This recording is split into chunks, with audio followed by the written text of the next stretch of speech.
Hello and welcome to the video version of my journal. I'm Stephanie Rivers. What would you do if your home and the homes of a few thousand other residents in your city had been destroyed by a tornado that killed 300 people and left nearly everyone homeless? You probably would get in line for one of those mobile homes provided by FEMA for emergency housing. That way you can check off housing from your list of things to do immediately.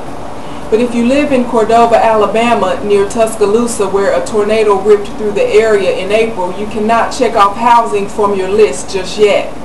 That's because a city ordinance has banned the use of single-wide trailers like the ones FEMA provides for residential use.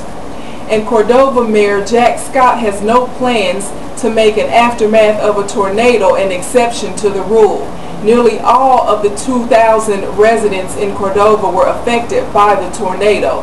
So you don't have to look far to find disgruntled homeless people speaking out in town meetings and signing petitions to get the mayor removed from office.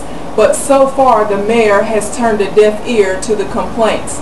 It's bad enough that Mayor Scott doesn't show empathy towards his constituents. But to make matters worse, the local police department, City Hall offices, and a few other businesses have moved into those same FEMA trailers that have been banned by the mayor. His excuse? Businesses need to be reopened so the city can start to recover. But if I remember correctly from Psychology 101 class, housing is the foundation of Abraham Maslow's hierarchy of needs pyramid. So if nobody has a place to live, there won't be a need for police, city hall, or other businesses. Without people, the mayor will have nobody to govern. Mayor Scott seems to think the use of emergency mobile homes is not a good look in Cordova. Double-wide trailers are permitted though, but not those single-wide FEMA trailers. They're not having that. Go figure. The FEMA trailers are supposed to be used for up to 18 months after a natural disaster to give local residents time to secure permanent housing.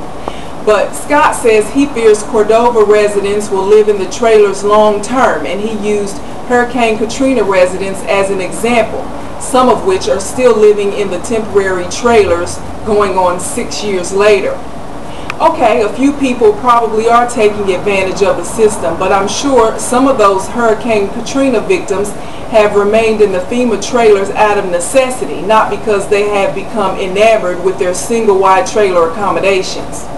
Living in Dallas, I know plenty of former New Orleans residents who still are waiting for their insurance companies to pay off their homeowners' policies, or their insurance companies have refused to pay altogether. So those people won't be able to rebuild their homes, and the ones who can rebuild are so dissatisfied with the sluggish recovery of city services, simple things like regular trash pickup and reliable public transportation, that they have chosen to relocate to other cities for good. Unfortunately, some people don't have the family connections, the money, or the resourcefulness to relocate. The fact that FEMA is ready and willing to provide housing to help residents start to rebuild their lives is commendable in Cordova. But to find out that Cordova's mayor has turned his back on a program that can help to restore the tax base to the city is a sad commentary to the viability of his town, and it's a smack in the face of common sense. This time next year, Cordova's 2,000 displaced residents probably will have moved on, which means there probably won't be a Cordova. To find out more about the things that I care about, go to the written version of my journal. It's at eurweb.com. Thanks and have a super day.